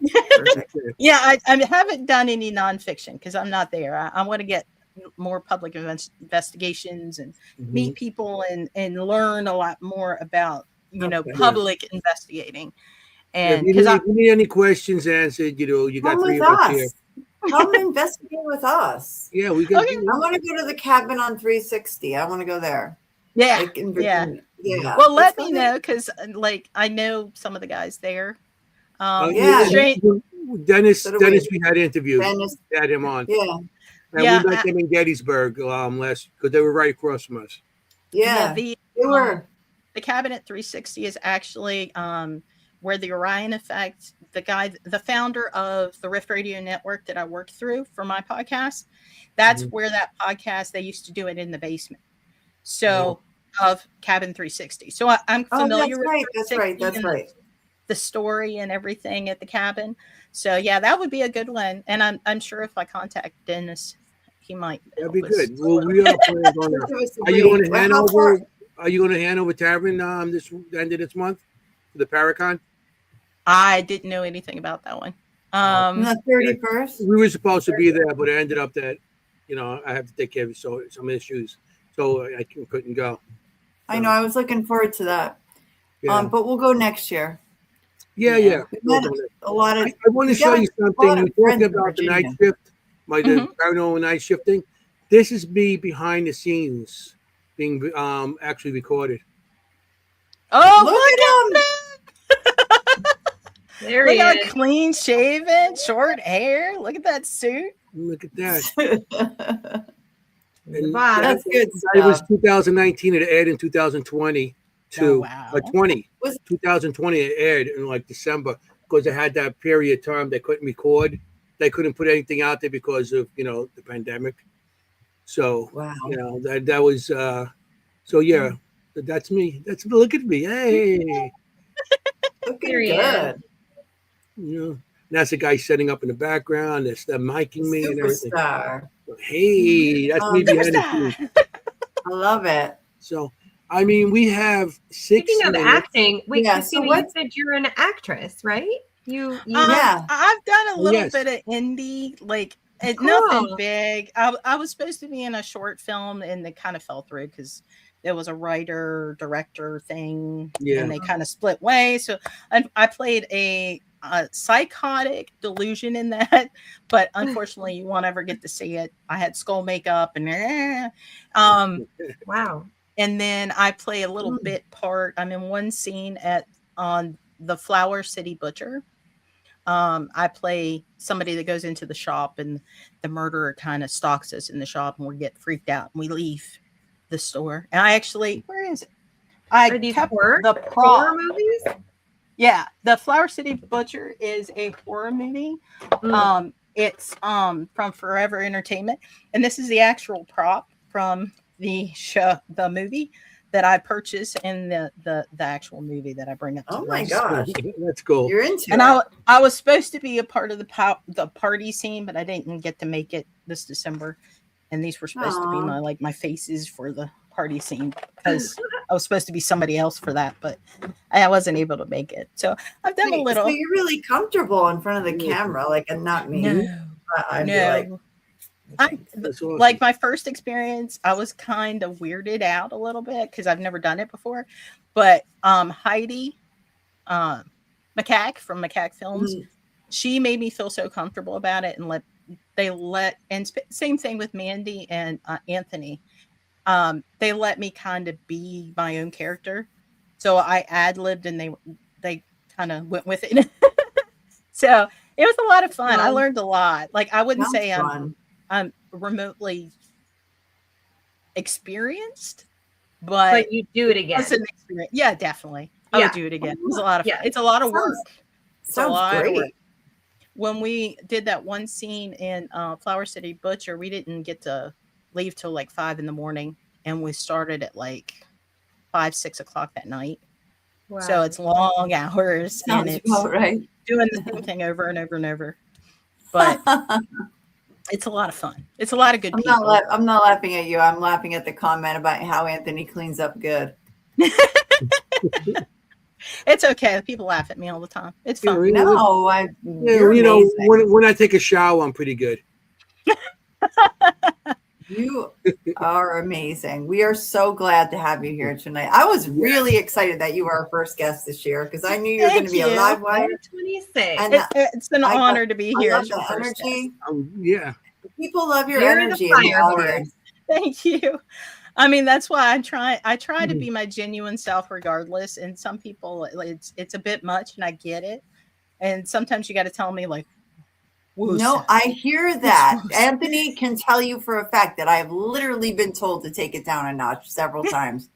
Well, I'm the one, like, if I'm at an investigation, I'm over in the corner.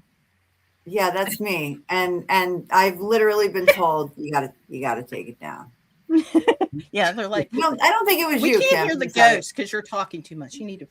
But yeah, it might have been you. Like, hey, it was me. He was like, yeah, he does this thing. I'm like, oh, the Sicilian, knock it down. Not good. Not good. Yeah. I did all a lot. He goes, yeah. So, all right.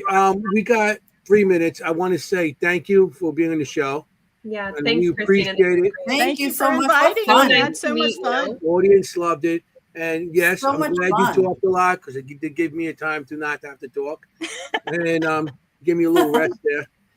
So yeah, we've got people on come on the show sometimes. It's like we trying to get things out of them, and you just keep like, on. Oh my God! Listen to this. Anthony is always trying to stifle Jennie.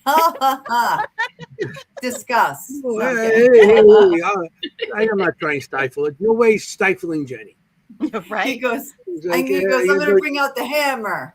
Yeah, hammer. The ball beam for the knees. Okay, so we have to end the show sometime today. I know, sorry, it's too fun. Because the producer's gonna say, hey. I know, we're gonna get in trouble. Yeah, we're gonna get in trouble, and then we're all gonna have to sit in the corner with dunce hats on. Okay. So I just want to thank everybody for showing up. What, Kim?